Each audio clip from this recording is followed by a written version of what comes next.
Bismillahirrahmanirrahim. Bismillahirrahmanirrahim. Assalamualaikum warahmatullahi wabarakatuh. Waalaikumsalam. Alhamdulillahi wassalatu wassalamu ala rasulillah wa ala alihi wa sahbihi wa man walah. Wa la hawla wa la quwwata illa billahi amma ba'd. Fa ikhwani fid din wa akhwati fillah, kaum muslimin wal muslimat yang saya cintai dan saya muliakan, rahimani wa rahimakumullah. Semoga Allah Azza wa Jalla senantiasa mencurahkan rahmatnya kepada kita sekalian. InsyaAllah ta'ala kita akan berbicara di dalam 10 poin secara singkat terkait adab-adab sunnah ketika berbuka puasa. Yang pertama, disunahkan untuk menyegerakan berbuka puasa.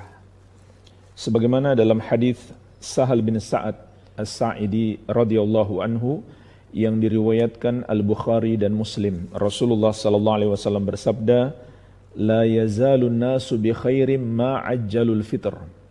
Manusia akan senantiasa berada dalam kebaikan selama mereka menyegerakan berbuka puasa. Subhanallah, di dalam hadis ini ada pelajaran penting bagi kita bahwa kebaikan umat ini, bahkan kebaikan manusia secara keseluruhan, apabila mengikuti sunnah Rasulullah sallallahu alaihi wa ala alihi wasallam. Selama manusia masih mengikuti petunjuk Nabi Muhammad sallallahu alaihi wasallam, maka mereka akan berada dalam kebaikan. Ketika mereka menyelisihi petunjuk beliau, maka mereka telah terjerumus di dalam keburukan. Semakin jauh seseorang menyelisihi petunjuk Nabi sallallahu alaihi wasallam, maka semakin dalam pula dia terjerumus di dalam lubang keburukan atau kejelekan.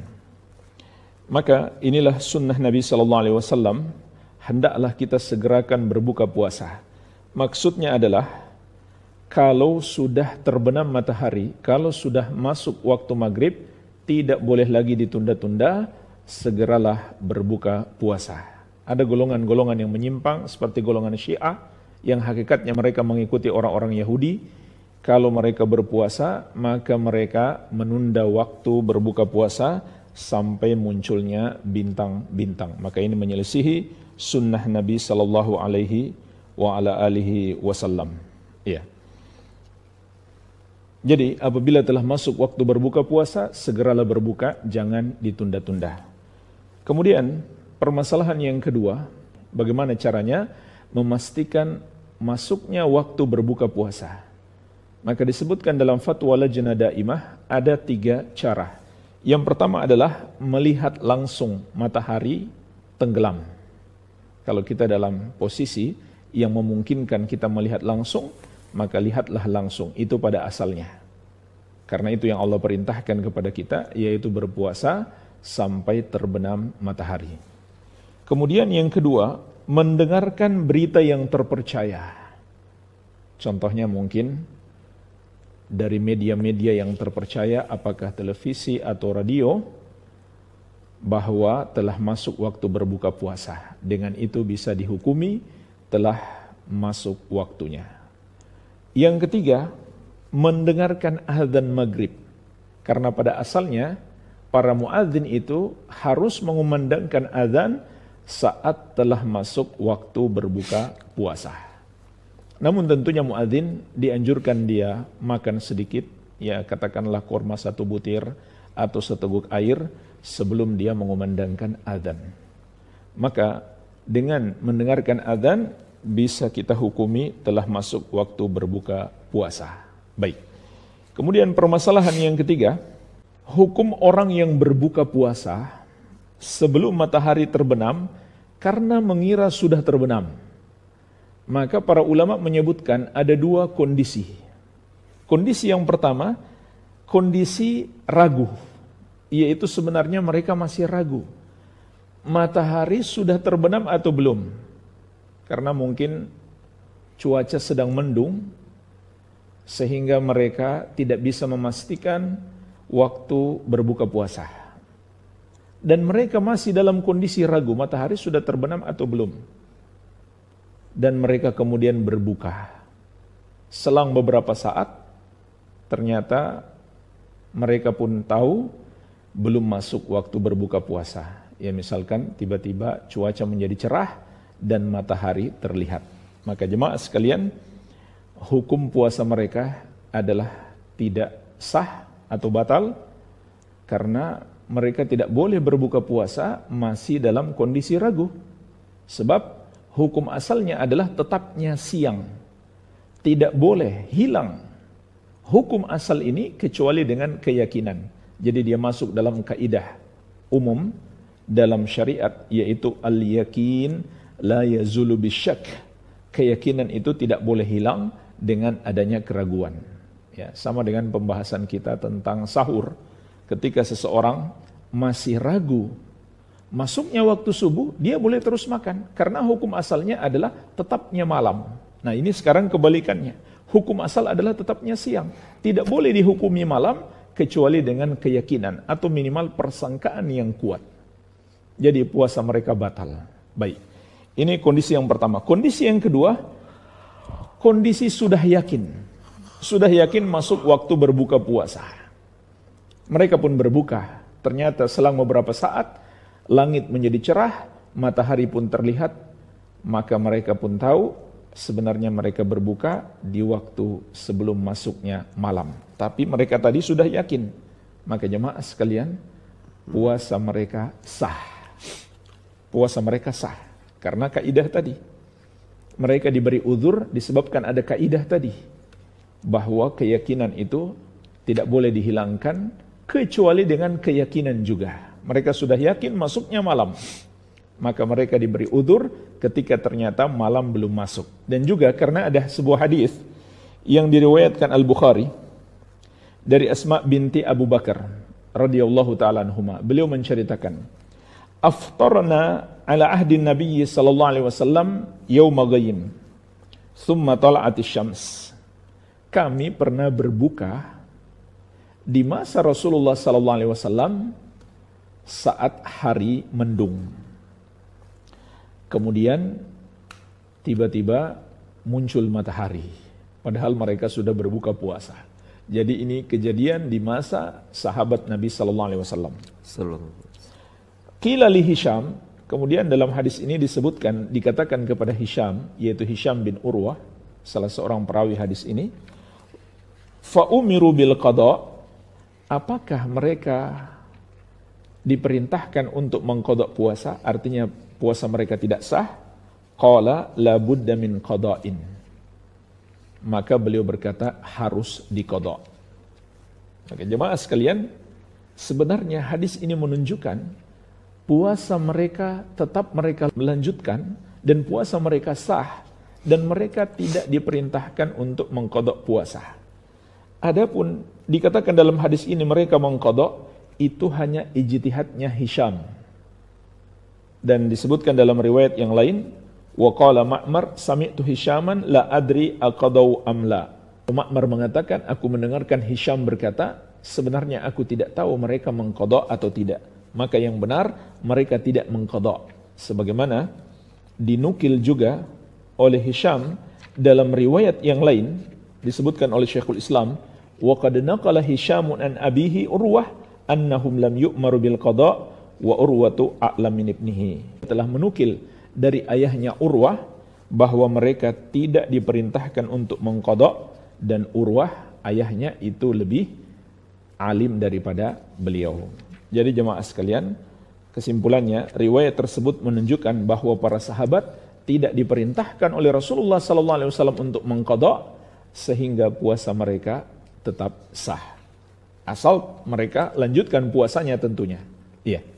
Baik, ini permasalahan yang ketiga. Kemudian permasalahan yang keempat.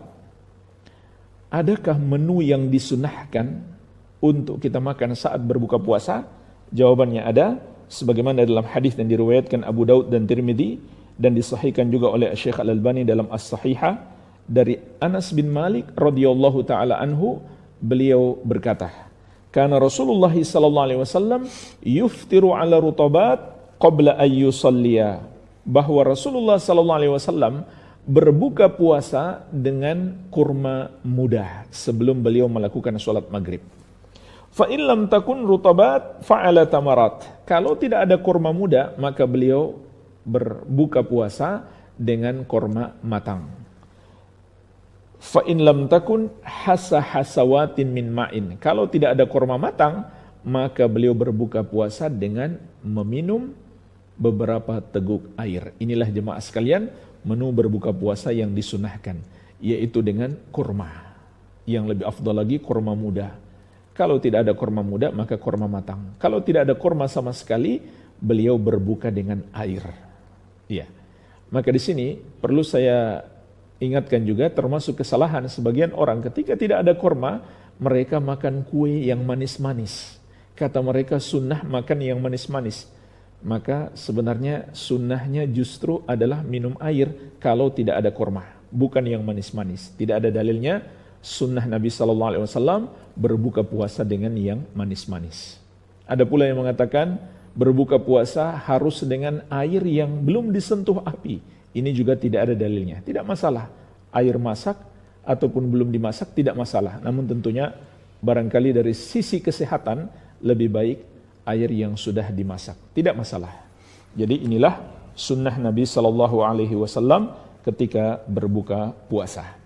Apakah disunahkan makan kurma dalam jumlah ganjil? Jawabannya tidak. Sebagaimana juga dijelaskan oleh Syekh Ibnu Utsaimin rahimahullah, tidak disunahkan berbuka puasa makan kurma dalam jumlah yang ganjil. Itu hanya disunahkan sebelum kita keluar menuju sholat Idul Fitri, minimal 3 butir kurma. Kalau masih ingin nambah, jadikan 5, kemudian 7 dan seterusnya. Ya. Kemudian jemaah sekalian, hadis yang mulia ini juga menunjukkan Rasulullah SAW berbuka puasa sebelum sholat maghrib. Namun tentu tidak boleh terlambat sholat maghrib karena alasan berbuka puasa. Nggak boleh terlambat. Kecuali mungkin dalam satu kondisi, makan malam sudah dihidangkan dan kita sangat pingin makan, sehingga kalau kita sholat sulit untuk khusyuk, maka tidak mengapa insyaallah ta'ala kalau kita makan malam terlebih dahulu. Iya, kalau belum dihidangkan makan malam, maka hendaklah kita makan seadanya dahulu untuk berbuka puasa sehingga tidak terlambat sholat maghrib. Iya. Kemudian permasalahan yang kelima tentang waktu buka puasa di negeri yang siangnya panjang. Waktu berbuka puasa untuk saudara-saudara kita kaum muslimin di negeri yang siangnya panjang. Maka kondisinya ada 2 keadaan.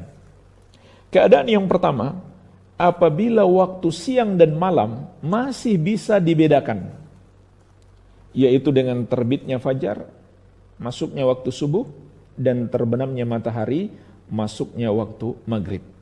Walaupun siangnya sangat panjang. Ya mungkin sampai 23 jam, ya, atau kurang sedikit daripada itu. Maka jemaah sekalian, wajib mereka berpuasa sesuai dengan ketentuan waktu yang ditetapkan oleh syariat. Walaupun dalam waktu yang lama. Tetap mereka harus berpuasa mulai waktu subuh, yaitu terbitnya fajar, sampai waktu maghrib, yaitu terbenamnya matahari. Walaupun mencapai 23 jam atau lebih. Tetap mereka harus berpuasa selama itu. Kecuali kalau di pertengahan puasa tidak sanggup untuk melanjutkan atau khawatir akan membahayakan diri ketika melanjutkannya, maka boleh untuk berbuka puasa. Dan mereka diserupakan dengan orang sakit yang masih bisa diharapkan kesembuhannya. Kewajibannya adalah mengqadha setelah bulan Ramadan ketika sudah mampu untuk mengqadha. Baik, ini kondisi yang pertama. Kondisi yang kedua, apabila waktu siang dan malam tidak terbedakan. Berdasarkan fakta-fakta berita yang kita dengarkan, ada negeri yang siang terus, tidak ada malamnya, 24 jam. Atau sebaliknya malam terus, tidak ada siangnya, 24 jam. Dan itu biasanya musiman, mungkin enggak sepanjang tahun, musiman. Maka jemaah sekalian, apa yang harus mereka lakukan dalam berpuasa? Maka yang harus mereka lakukan adalah memperkirakan waktu berbuka puasa. Berdasarkan hadis tentang Dajjal di akhir zaman, Rasulullah SAW mengabarkan kepada kita, satu hari ketika Dajjal datang, hari pertama sama dengan setahun lamanya. Subhanallah. Hari kedua sebulan, hari ketiga sepekan. Hari berikutnya sudah normal. Nah, para sahabat bertanya, bagaimana waktu sholat ketika itu ya Rasulullah? Maka Rasulullah SAW mengatakan, perkirakanlah waktunya. Di hari yang seperti setahun, hari yang seperti sebulan, dan sehari seperti sepekan. Maka kita sholat harus tetap seperti hari-hari normal.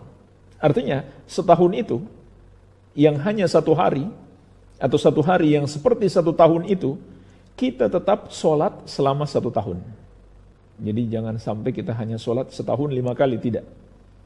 Lalu bagaimana dengan waktunya? Kita perkirakan. Mungkin itu hikmahnya di zaman sekarang kita mudah dengan adanya jam. Ya, di zaman Nabi SAW belum ada jam. Maka perkirakan waktunya. Difatwakan oleh Syekh bin Baz rahimahullah, ketika kita di negeri siangnya terus, tidak ada malam, atau sebaliknya malamnya terus, tidak ada siang, maka tetap berpuasa dengan cara memperkirakan waktunya. Dan diperkirakan dengan negeri terdekat, atau mengikuti waktu negeri terdekat yang ada siang dan malamnya. Jadi begitu caranya. Untuk mudahnya bagi mereka adalah mengikuti negeri terdekat dengan mereka yang memiliki waktu siang dan malam. Iya. Walhamdulillah di zaman sekarang untuk mengetahui hal itu tidak sulit lagi dengan mudahnya komunikasi kita.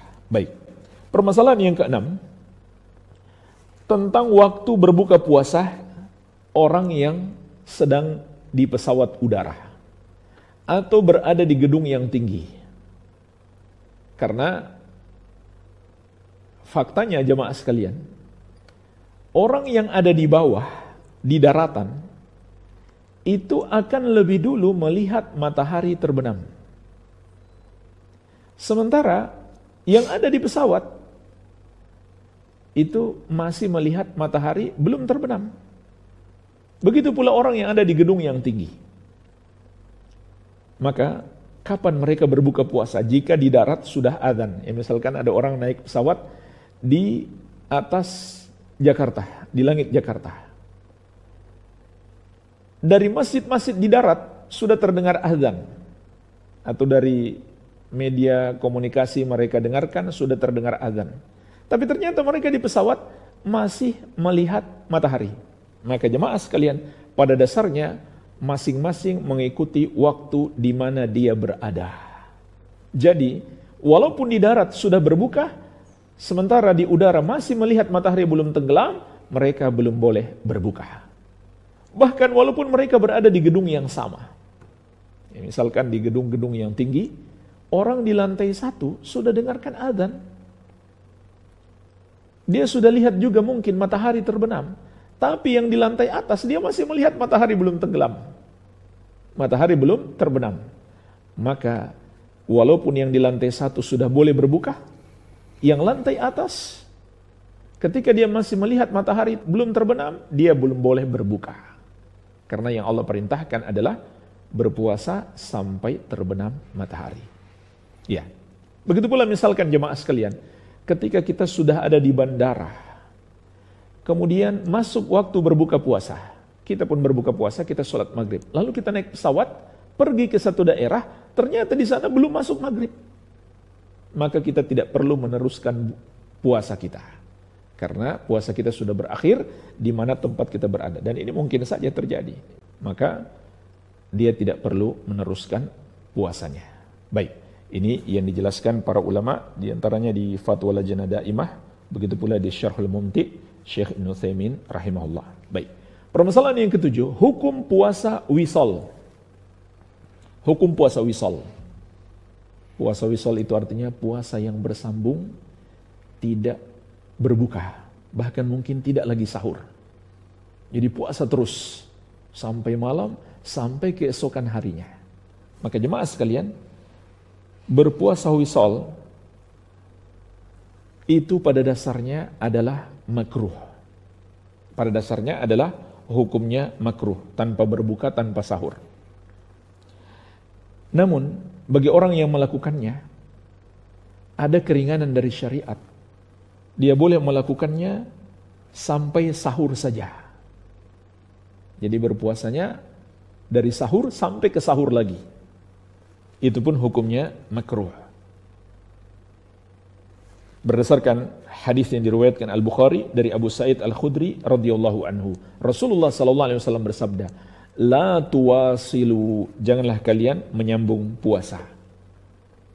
Fa ayyukum idza arada ayyuwasila falyuwasil hatta sahar." Maka siapa di antara kalian yang memang ingin menyambung puasa, maka sambunglah sampai sahur saja.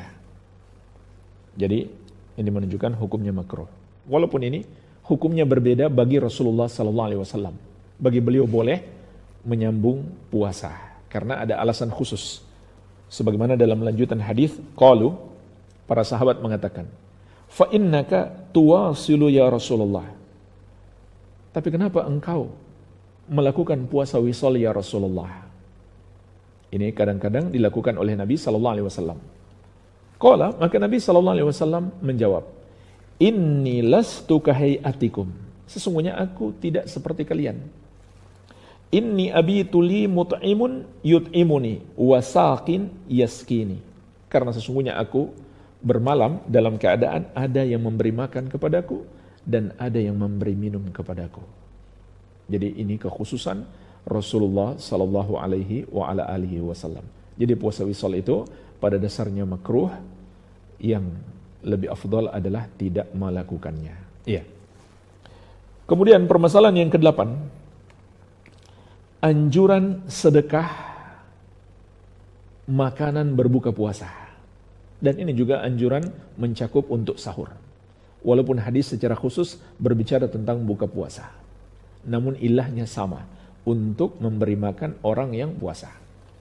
Yaitu hadis yang diriwayatkan Tirmidzi dari Zaid bin Khalid Al-Juhani radhiyallahu anhu, Rasulullah sallallahu alaihi wasallam bersabda, "Man fattara sha'iman kana lahu mithlu ajrihi ghaira annahu la yanqusu min ajri sha'imi syai'an." Barang siapa memberi makan berbuka puasa kepada orang yang sedang puasa, maka dia mendapatkan pahala seperti orang tersebut. Hanya saja tidak mengurangi pahala orang yang berpuasa tersebut sedikit pun. Jadi subhanallah, luar biasa pahala memberi makan orang yang berbuka puasa ataupun makan sahur. Kita akan dapatkan pahala sama seperti orang yang berpuasa tersebut. Jadi bayangkan kalau kita memberi buka puasa atau makan sahur kepada 100 orang. Subhanallah, kita dapat pahala 100 puasa tanpa mengurangi pahala mereka sedikit pun.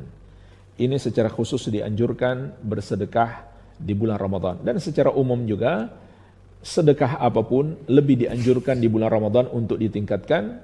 Sebagaimana juga kata Ibnu Abbas radhiyallahu ta'ala anhuma, "Kana Rasulullah sallallahu alaihi wasallam ajwadun nas wa ajwadu ma yakunu fi Ramadan." Rasulullah sallallahu alaihi wasallam adalah orang yang paling baik serta paling dermawan.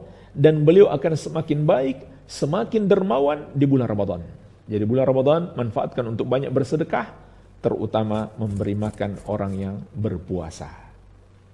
Terlebih lagi jemaah sekalian, di hari-hari yang kita hadapi saat ini, hari-hari yang sulit diakibatkan wabah virus corona, sehingga banyak saudara-saudara kita yang kehilangan pekerjaan, susah mencari penghasilan, maka ini kesempatan terbaik untuk bersedekah. Ini pahalanya akan semakin besar. Semakin besar karena bulan Ramadan dan semakin besar karena masa sulit. Au it'amu fi yaumin dzi masghabah. Allah memberi wasiat khusus memberi makan di hari kesulitan, yaitu hari ketika makanan sulit didapatkan atau hari kelaparan. Jadi ini pahalanya lebih besar lagi jemaah sekalian. Maka manfaatkanlah bulan Ramadan ini, dan bisa jadi dengan banyaknya sedekah yang kita keluarkan di bulan Ramadan, Allah menolong kita, membebaskan kita dari musibah yang kita hadapi hari ini. Bahkan dari segala macam musibah di dunia dan di akhirat. Maka manfaatkanlah bulan Ramadan ini untuk banyak bersedekah. Baik. Permasalahan yang ke-9 jemaah sekalian, hukum buka puasa bersama. Maka ketahuilah, tidak ada ibadah khusus untuk buka puasa bersama. Tidak ada dalil khusus adanya sunnah kita sengaja berkumpul untuk buka puasa bersama. Tidak ada dalilnya. Jadi, kalau kebetulan kita ada di masjid, kemudian buka puasa bersama, tidak masalah. Tapi itu tidak ada suatu sunnah secara khusus, beda dengan makan sahur. Sebagaimana telah kita bahas sebelumnya, dalam hadis Anas bin Malik, kata Zaid bin Thabit, tasaharna ma'an nabiyyi sallallahu alaihi wasallam. Kami makan sahur bersama Nabi Muhammad sallallahu alaihi wasallam. Berdasarkan dalil tersebut, para ulama mengatakan disunahkan makan sahur berjamaah. Bahkan para sahabat terkadang sengaja keluar malam hari atau menjelang subuh atau di waktu sahur mendatangi Rasulullah sallallahu alaihi wasallam untuk makan sahur bersama beliau. Tapi untuk berbuka puasa kita tidak mendapati riwayat Nabi sallallahu alaihi wasallam para sahabat menyengaja untuk berbuka puasa bersama. Jadi itu bukan ibadah secara khusus. Namun kalau kita berada di tempat yang sama, kemudian masuk waktu berbuka puasa lalu kita makan bersama, tentu tidak masalah. Ya. Permasalahan yang ke-10, ini yang terakhir. Adakah doa khusus saat buka puasa? Maka jemaah sekalian, ada perbedaan pendapat ulama tentang hadis-hadis doa khusus dalam berbuka puasa. Ada perbedaan pendapat ulama. Sebagian mensahihkan hadis Allahumma laka sumtu dan seterusnya, namun ternyata hadis tersebut dhaif. Begitu pula sebagian ulama mensahihkan hadis dhahabadz dhama wa batallatil uruqu wa thabatal ajr insyaallah, dan sebagian ulama lagi melemahkan. Dan kami pribadi cenderung kepada pendapat yang melemahkan semua hadis-hadis tentang doa berbuka puasa secara khusus.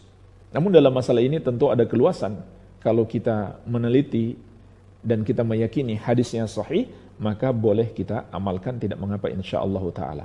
Iya. Namun pendapat yang lebih kuat insyaallah taala yang bisa kami pelajari, semua hadis-hadis tentang doa berbuka puasa secara khusus adalah dhaif, tidak kuat. Ya.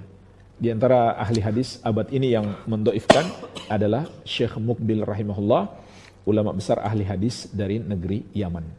Akan tetapi jemaah sekalian, tetap saja dianjurkan kita banyak berdoa di bulan Ramadan berdasarkan dalil umum, baik siang maupun malam, dan juga berdasarkan dalil-dalil khusus tentang anjuran berdoa ketika sedang berpuasa.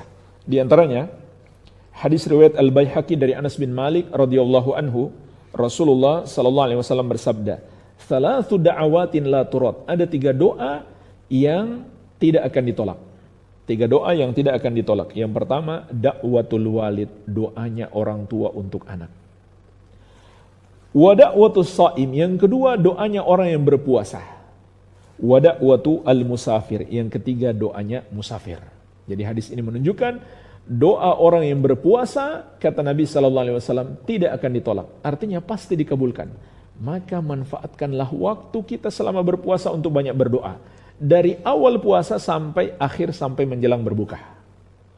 Jadi dianjurkan banyak berdoa. Begitu pula hadis yang diriwayatkan Imam At-Tabarani dari Abu Sa'id Al-Khudri radhiyallahu anhu. Rasulullah sallallahu alaihi wasallam bersabda, "Inna lillahi utaqa minan nar fi kulli yawmin wa lailatin, wa likulli muslimin fi kulli yawmin wa lailatin da'watun mustajabah." Sesungguhnya Allah memiliki hamba-hamba yang dibebaskan dari api neraka di setiap siang dan malam bulan Ramadan. Dan bagi setiap muslim di setiap siang dan malam bulan Ramadan ada doa yang pasti dikabulkan. Jadi siang dan malam bulan Ramadan kita dianjurkan untuk banyak berdoa. Maka ada dalil-dalil umum kita memperbanyak doa, baik menjelang berbuka puasa ataupun sebelumnya ataupun setelahnya. Dan juga jemaah sekalian, perlu saya ingatkan, jangan sampai lupa doa makan. Karena ada orang terlalu semangat mau berbuka puasa sampai lupa doa makan. Bacalah bismillah, doa makan. Kalau lupa, baca bismillahi awwalahu wa akhirahu. Dan doa setelah makan, alhamdulillahilladzi at'amani hadza wa razaqanihi min ghairi haulin minni wala quwwatin.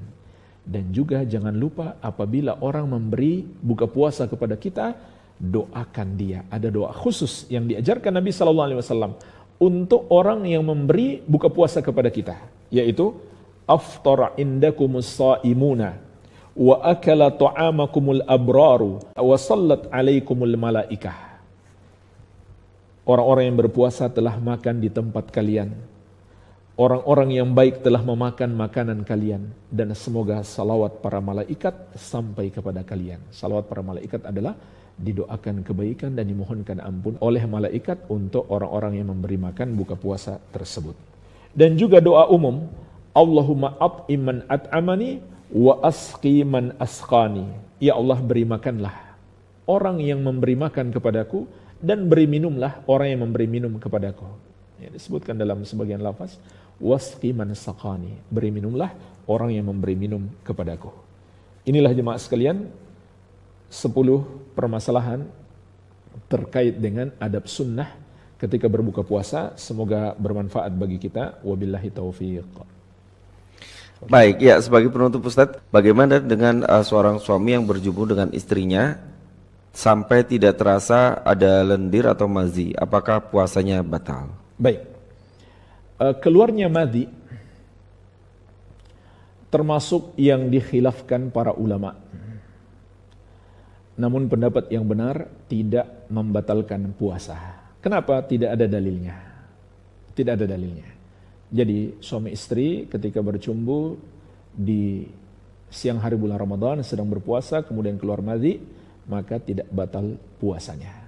Keluar mani pun tanpa berhubungan suami istri, hanya karena bercumbu, atau maaf, misalkan onani, itu masih juga dikhilafkan para ulama. Apakah membatalkan puasa atau tidak? Mayoritas ulama mengatakan batal puasa.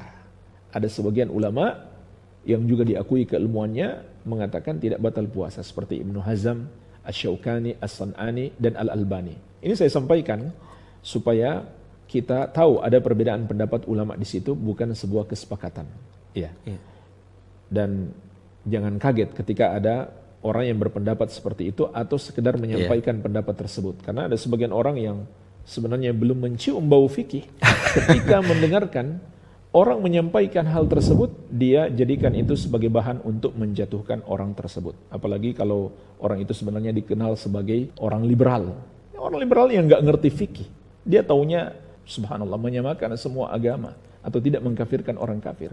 Itu termasuk kekufuran berdasarkan kesepakatan ulama. Tiba-tiba mau sok berbicara tentang fikih dan menyalahkan orang yang ahli di bidang fikih tersebut. Wallahu a'lam. Baik, satu lagi Ustaz, dari Riau ini, bagaimana status hadis doa adalah inti dari ibadah? Hadis sahih. Hadis sahih. Ad-du'a'u huwal ibadah. Doa itu adalah ibadah dengan lafaz tersebut. Ini hadis diriwayatkan Abu Daud dari An-Nu'man bin Bashir radhiyallahu taala anhumah. Adapun dengan lafaz ad-du'a'u mukhul ibadah, maka hadis tersebut dhaif. Jadi yang sahih adalah ad-du'a'u huwal ibadah. Doa itu adalah ibadah. Iya, wallahu a'lam.